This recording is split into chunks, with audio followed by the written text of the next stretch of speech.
Mga master, kagabi ay may mga natanggap tayong mga mensahe na katulad po nito, nagtatanong tungkol po sa saro ng Philippine Army kasi meron pong lumalabas o kaya ay pinapadala sa mga group chats na meron na rong saro, no? Actually, meron talaga, pero yung purpose po niya ay intended po for terminal leave benefits ng mga personnel. So, hindi po yun para sa performance-based bonus or PBB.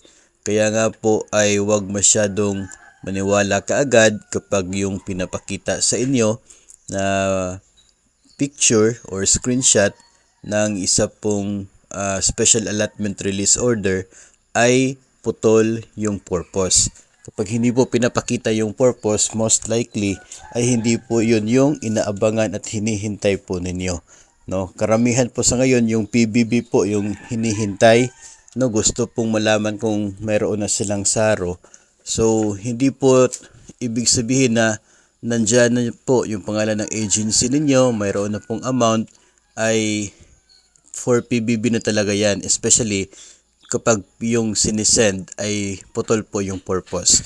No, so lagi po tayo nagmo-monitor sa SARO releases ng DBM kasi ganito din po yung nangyayari even with other agencies, katulad po ng DepEd.